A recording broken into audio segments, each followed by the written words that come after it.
Well, the Lakers' latest game gave us a lot to argue about. Whether you look at Luka Doncic dropping 41 points or Luka and Austin Reeves combining for 66, the real shock was Lakers rookie Ayton making his true debut. No summer league, no preseason, nothing, and actually showing real potential. And yes, I already made a full video breaking that down. But what people aren't talking about is the Lakers finally fixing their rotation and actually using Maxi Kleber, who has basically been invisible all season. He's worn a Lakers jersey for 3 games total, including one playoff game where he played 5 miserable minutes in that elimination loss to the T-Wolves. And honestly, he hadn't shown anything worth remembering until now. Because against Milwaukee, Kleber finally stepped up off the bench and played 25 big minutes. He only got playing time because Rui Hachimura was out, Marcus Smart was out, and LeBron still isn't back. But that opened the door for Kleber and finally gave the Lakers a chance to get something out of him, not just as an expiring contract to trade, but as an actual player on the court. And this time he actually delivered. So what did he show? How was he useful while scoring only 3 points? Box score watchers will look at that stat line. 3 points, 1 shot made, 1 3-pointer plus 5 fouls, and say he did nothing. They'll claim he was just out there doing cardio for 25 minutes. But that's just a casual take. In reality, he played a great game, and the impact he made doesn't show up in those numbers at all. His stat line, 3 points, 5 fouls, 25 minutes, doesn't look impressive at all. But if you actually watch the game instead of staring at numbers, you'll see he was a real impact player. And the proof is right there in the plus-minus. He was a plus 22 in just 25 minutes. You don't get a plus 22 by standing around. You have to affect the game on defense, offense, or both, and he clearly did. And the advanced stats back it up too. When you look at the Lakers' most effective lineups, 2 of them included Maxi Kleber. One of the best lineups was Kleber, Deandre, Luka Doncic, Austin Reeves, and Jake Thibia. They played 6 minutes together in the second quarter, and that group is one of the reasons the Lakers built a massive 33-point lead before halftime. The Lakers went into halftime blowing Milwaukee out, and that 6-minute stretch from this lineup was a huge reason in just 6 minutes. They put up an insane 141.7 offensive rating.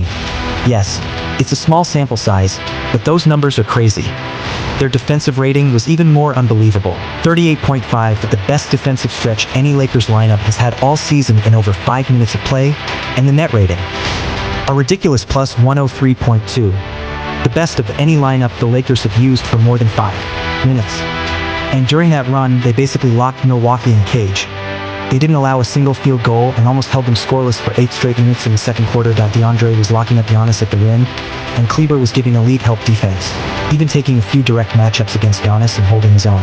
They were switching everything on defense. Jake LaRavia was giving tough help on the 3-point line, and the whole group was communicating at a level we haven't seen from the Lakers all season. And the craziest part, they were running a lineup the Lakers basically never use. A legit 2-big lineup with Deandre at the 5 and Maxi Kleber at the 4. That's something we talked about before the season. Can Kleber actually play that power forward spot next to a real center like Deandre or Jackson Hayes? Well, we finally saw it. Kleber at the 4, Ayton at the 5, and it worked. Yes, I'm not saying this will dominate every matchup, but they clearly tried it because they were facing Giannis Antetokounmpo directly.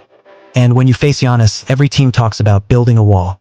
You need not just one big, but 2 big bodies or multiple strong defenders to stop him, slow him down, and send him into traffic.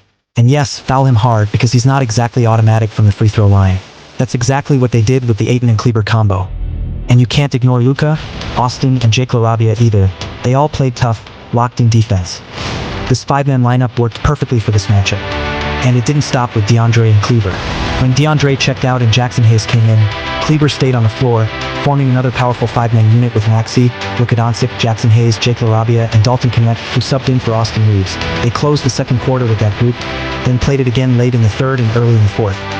And again, it worked. In those 5 minutes together. Yes, it's small, but still meaningful. They delivered an elite 158.3 offensive rating, even better than the first lineup's performance. And the defense, a strong 76.0 rating, proving this group was locking in on both ends. Again, that's elite. A net rating of plus 81.4, second only to the other lineup that played more than 5 minutes. And it all came from the same thing, a 2-big setup with Kleber and Hayes on the floor together.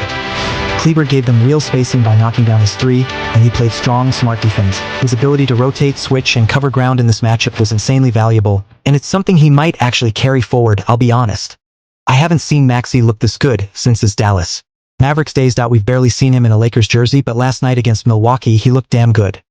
And honestly, more options is never a bad thing. If the Lakers now have the option to run a legit 2-big lineup, Kleber with Deandre Ayton or Kleber with Jackson Hayes, off the bench or even in specific matchups, that suddenly gives them a whole new tool they didn't have before. Off the bench, that's nothing but a win for the Lakers. Yes, this too big setup won't work in every matchup, but against a team like Milwaukee with Giannis Antetokounmpo, or a big team like Houston, it suddenly becomes a real weapon. And now the Lakers actually have confidence in it because they've got real stats and real film proving it works. The defense looked strong whether it was Kleber Hayes, Kleber Ayton, or Kleber surrounded by Luka and Austin. Go back to that first five-man lineup we talked about. It's clear this formula can work again. And speaking of defense, huge shout out to Deandre Ayton that he played incredible defense and didn't back down from the Giannis matchup at all. On film you can literally see it. 3 straight plays in the early to mid-second quarter where Giannis tried to bully past him and Ayton stood his ground every time.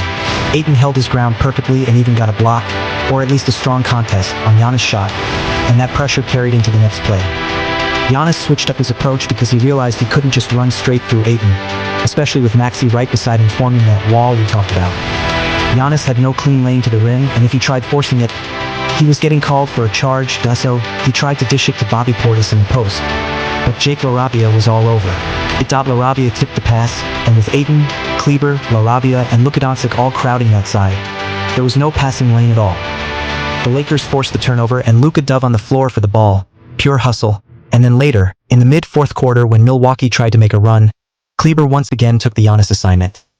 Giannis tried to beat him off the dribble, but Maxi held his ground and defended him perfectly. Kleber absorbed a right shoulder bump from Giannis and didn't give an inch, forcing Giannis to pass instead of finishing at the rim. Great individual defense, yes, but even more impressive was how his presence in the lineup affected the entire Bucks offense. His help defense completely disrupted Giannis and the flow of Milwaukee's attack. This might not work every game, but it's clear the Lakers can use it more often than we thought before. And honestly, this is huge not just for Maxi Kleber, but for Coach JJ Wright and how he's able to get real value from him, both offensively and defensively. I'll admit, I had my doubts about Kleber fitting in, especially in a Lakers jersey. But he's proven he can contribute maybe more than many expected. And here's what JJ Wright had to say about getting Kleber on the floor after being barely part of the rotation earlier in the season.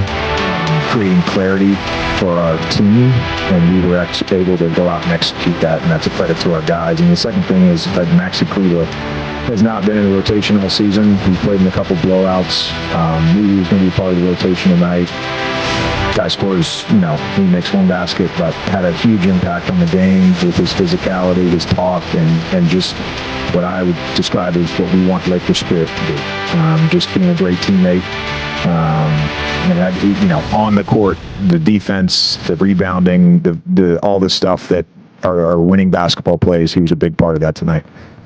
Like I said, Kleber hadn't been part of the Lakers or their rotation before this game. He rarely got minutes, never stayed on the court long enough to make a real impact, and honestly, many of us doubted he could even contribute in a meaningful way.